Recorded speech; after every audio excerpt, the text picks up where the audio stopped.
లక్ష్య ప్రస్తావన గమనించవలసిందిగా డాక్టర్ జీవి పూర్ణచంద్ర గారిని కోరుతున్నాం. ప్రధాన కార్యదర్శి, ప్రపంచ తెలుగు రచయితల మహాసభ. సభ సరస్వతికి నమస్కారం.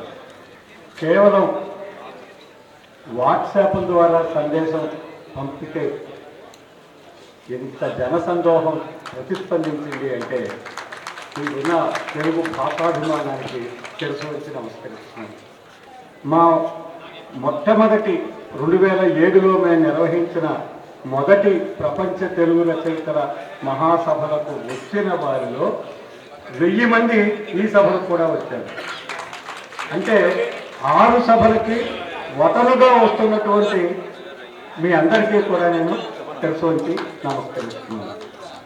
ఈసారి మహాసభల యొక్క ప్రధానమైన లక్ష్యం రేపటి తరం కోసం ఇప్పటి మనం ఏ మార్పు, ఏ రంగంలో ఏ మార్పు కోరుకుంటున్నాము అనేదే ప్రధానమైనటువంటి చర్చనీయాంశం. మనం వచ్చే తరానికి మీకోసం మేము ఇలా ఆలోచిస్తున్నాము అని చెప్పినని తెలియచేయడానికి మనందరం మన అభిప్రాయాలు పంచుకోవడానికి ఈ వేదికని ఉపయోగించుకోవాల్సిందిగా నేను ప్రార్థిస్తున్నాను. మార్పు అనేది సమాజానికి సహజ గుణం. సమాజ ధర్మాలలో మారంది ఏదీ లేదు. ఉన్న స్థితి నుండి ఉన్నత స్థితికి మారటాన్నే మార్పు అని నిర్వచించుకుంటే సమాజ పురోగమనానికి ఒక చక్కని ఊతం దొరుకుతుంది. ఎప్పటికప్పుడు కొత్తదనాన్ని ఆవిష్కరిస్తూ సమాజం ముందుకే సాగుతుంది. పాత రూపు కనుమరుగై కొత్త రూపు వికసితం కావడం పురోగమనం. సమాజపరంగా జరిగే మార్పుల్లో మనుషుల ఆలోచనలు, వైఖరులు, మాట తీరు, భాష, ప్రవర్తనలో దాని ప్రభావం గొప్పగా ప్రసరిస్తుంది.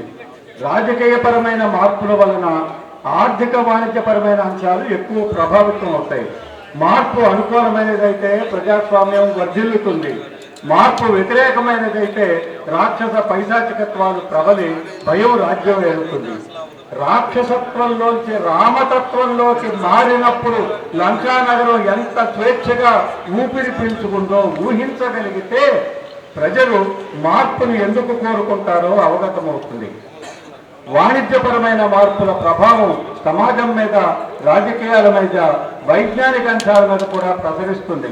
మానవ సంబంధాలు వాణిజ్య ప్రయోజనాల చుట్టూ తిరుగుతాయి. ఆర్థికపరమైన మార్పు వలన అవకాశం దొరికిన వారు మాత్రమే స్థితి స్థాయి పెంచుకోగలుగుతారు. ధనానిది పెత్తనం అవుతుంది. వైజ్ఞానిక మార్పులు లోక కళ్యాణాన్ని కోరుకుంటాయి. మారణాయుధాన్ని శాంతి కోసం ఉపయోగించగలుగుతారు. సాంకేతికత సామాన్యుడి ముంగిట వాలుతుంది.